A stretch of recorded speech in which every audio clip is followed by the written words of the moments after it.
Fala aí, rapaziada, tudo bom com vocês? É, passando aqui um pouquinho depois, infelizmente não consegui gravar nenhum vídeo ontem, assim, logo após a eliminação do São Paulo, né, e a definição da final do Paulista, mas hoje já estou aqui para dizer que o São Paulo foi eliminado por ele mesmo e eu vou te explicar. Fica até o final desse vídeo, se inscreve no canal, deixa o like, bora lá. O São Paulo e Palmeiras se enfrentaram lá no Allianz Parque para a disputa da semifinal do Campeonato Paulista. Mando de campo do Palmeiras, porque teve uma pontuação maior. Aí tem toda a polêmica. Eu, como São Paulino, estou e fiquei indignado com razão, né? Não vamos tirar a razão da indignação, é com razão. Mas não contra o Palmeiras, mas sim com a arbitragem. Beleza. Mas o São Paulo tem a sua parcela de culpa nisso daí. Não é a parcela de culpa que o presidente da Federação Paulista quis colocar para abafar o caso, dizendo que se o Rafael chutasse. Rafael errou a saída de bola, o Arboleda não conseguiu, e ali tem um toque, tem um encontro entre o Vitor Roque e o Arboleda, onde é marcado o pênalti, mas seguindo, teve ainda uma sequência nesse lance, onde o Estevão ele chuta, o Rafael faz a defesa, então dá pra gente eximir o Rafael dessa culpa de que se não fosse marcado o pênalti, sairia o gol do Palmeiras, coisa que não aconteceu. Porque o lance foi logo na sequência, mesmo após o árbitro ter apitado, houve o chute e a finalização toda.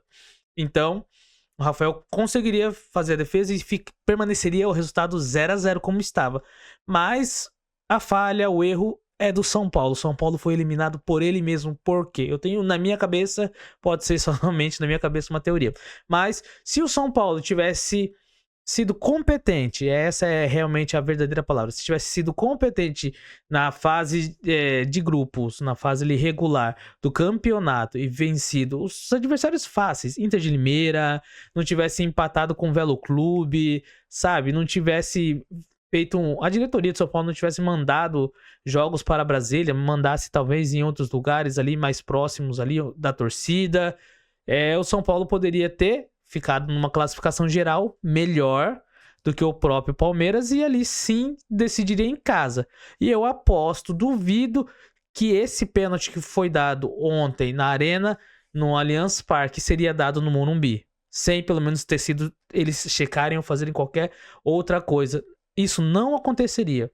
Porque isso é coisa de árbitro caseiro. E é isso que esse árbitro é. Ele é caseiro. É aquele árbitro que decide muitas coisas pelo grito. É muito engraçado ele vir durante o jogo e falar: eu marquei porque eu vi. E depois tem ali o áudio do VAR que foi liberado, disponibilizado para tentar matar, tipo assim, dizer: não, o VAR tá certo, o VAR analisou, ele não precisou chamar porque o VAR entendeu como uma disputa faltosa, então por isso ocasionou o pênalti. Mas, cara, não tem como. Eu fiz uma enquete lá no Instagram, para quem ainda não me segue, segue lá, Maicon_Tsuneda. Tô soltando bastante conteúdos e durante os jogos a gente vai interagindo ali com o pessoal. Eu fiz uma enquete e a maioria das pessoas, inclusive palmeirenses, não acharam que foram pênalti, que foi pênalti, que era pra ter sinalizado o pênalti. Um ou outro, mas acho que foi mais na zoeira ali, foi e colocou, mas de resto, a maioria do pessoal, assim como todo mundo hoje. Hoje você viu na repercussão Donos da Bola, o Craque Neto reclamando, no Jogo Aberto, Redação Sport TV, Sport TV, Globo Esporte, em tantos outros lugares, SBT News, SBT Esportes. Cara, a repercussão é enorme. Então a gente precisa analisar mais um pouco a respeito dessa arbitragem. O Flávio Rodrigues aí de Souza é um péssimo árbitro. Ele já havia sido no final do ano passado, no jogo entre Vitória e Fluminense, sendo afastado, por causa de um erro numa penalidade. E da mesma forma, o Guarizo, que foi ali o VAR, o árbitro de vídeo que sempre tá junto com ele. Eu acho que eles fazem escala sempre juntas, não sei, né? Eles acabaram, da mesma equipe ali da comissão técnica da arbitragem, fazem junto, assim, porque é comum, né? Eles terem ali mais ou menos um grupinho deles ali, uns 4, o Bandeirinha, o auxiliar, entre outros ali, serem os que trabalham sempre juntos, na maioria das vezes, né? Uma equipe ali.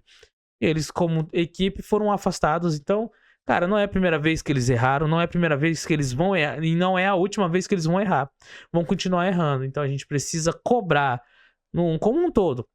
na CBF e vir reclamar e falar para que melhore. Os times precisam se unir, porque hoje foi o São Paulo, ontem foi o São Paulo, amanhã tem o Palmeiras e Corinthians na final. Pode acontecer algum erro para um dos lados, pode acontecer um erro grotesco pro lado do Corinthians e o Palmeiras vai vir reclamar, o Abel Ferreira vai vir esbravejar, coisa que ele não fez ontem, ele deixou de lado. Eu entendo o lado dele, partidarismo, né? Meu clube, tudo bem. Mas a gente precisa se unir, os clubes precisam ser profissionais nessa reclamação. Porque é aquela famosa frase: pau que dá em Chico também dá em Francisco. Né? O meu taca pedra no seu telhado, o meu é de vidro. Então é a mesma coisa. Se o árbitro prejudicou o seu time, vai prejudicar o meu logo na sequência. Então a gente precisa melhorar essa arbitragem, profissionalizar. Sei lá, cara. Eu tô aqui no Japão, então eu tenho um colega meu que ele tá se formando para ser árbitro no Japão. Então eu vou falar mais ou menos qual é a trajetória dele. Ele entra numa escola própria para isso, então ele tá sendo preparado desde a base, ele tem 17, 18 anos, alguma coisa assim, e tá indo aos poucos, sendo trabalhado, e a liga japonesa tem o critério, a escola tem o critério de arbitragem nacional. Então acho que é um desses problemas também do Brasil. O Brasil não tem esse critério de arbitragem nacional. A Federação Paulista tem um jeito de apitar, mesmo que a FIFA soltem várias regras, a mudança ali, a interpretação vai ser independente. Os caras, sei lá, fazem uma bagunça e tem tudo pra esse campeonato brasileiro ser terrível, exatamente por conta disso, de muitas obstruções da arbitragem brasileira, muita interferência, muito árbitro que vai querer ser protagonista e tem hora que é chato. Cara, se tem um cara que eu detesto ver apitando o jogo, é o Braulio Machado. Sei lá se é Braulio Machado o nome dele, mas é o Braulio. Pelo amor de Deus, que cara chato, toda hora querendo ser protagonista e toda hora querendo apontar, mandando voltar. Outro que eu acho muito chato, muito horrível, apitando, querendo ser protagonista, Daronco. Pelo amor de Deus. Mas, você tá vendo? A gente não devia nem saber direito quais são os nomes e sobrenomes dos árbitros. Simplesmente talvez um nome, mas saber o sobrenome direitinho de qual federação o cara é porque tem ligar um alerta aí, não é porque porque nós somos apaixonados pela arbitragem e queremos entender mais. Não, é porque é terrível, desastre, e toda vez a gente tem que saber, pra saber, puxa vida, quem vai apitar? Igual agora, vamos ficar de olho aí, tem muita gente falando que o Klaus vai apitar a final, vai apitar, e aí o corintiano já começa a ligar o alerta, o Klaus sempre rouba pro Corinthians, o Klaus sempre faz isso pro Corinthians, aí de repente surge aí uma Edna pra apitar, os caras vão falar, pelo amor de Deus, ela vai errar tudo. Então, tá vendo como que é? Por que a gente quer saber qual é o nome dos árbitros? Por que a gente aprendeu? Porque eles sempre prejudicaram a gente em uma oportunidade ou mais, e isso daí fica marcado e toda vez a gente quer saber na ficha ali técnica antes quem vai ser o árbitro que vai apitar, que vai conduzir a partida. A gente já vê e fala, poxa vida, hoje vai ser difícil, ou hoje vai ter alguma coisa, entendeu? Então não dá, os caras estão ficando marcados e a reputação que já era ruim tá ficando indo de cada vez mal a pior. Mas essa é a minha opinião a respeito da eliminação do São Paulo. Acredito que o São Paulo iria aos pênaltis ali, o jogo estava encaminhando para ir para os pênaltis. O São Paulo teve o controle da partida boa parte do tempo, a não ser no final, quando saiu ali mais pro desespero, para tentar. O Palmeiras postado muito bem defensivamente, fazendo muita falta, fazendo muito rodízio de falta.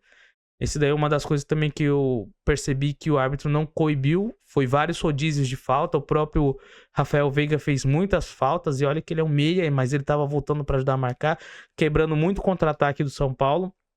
E o São Paulo também não conseguiu jogar. Mesmo com um time bem ofensivo, eu gostei do Oscar como segundo volante. Eu vi muita gente reclamando. Mas, cara, na verdade, é igual eu vi na transmissão hoje. Não existe mais volante, existe meio campo. Existe meio campo mais defensivo e meio campo ofensivo.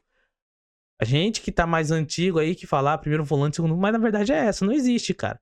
Tanto é que o Toni Kroos e o Modric, vão chamar eles de volante? Não, eles são meio campistas.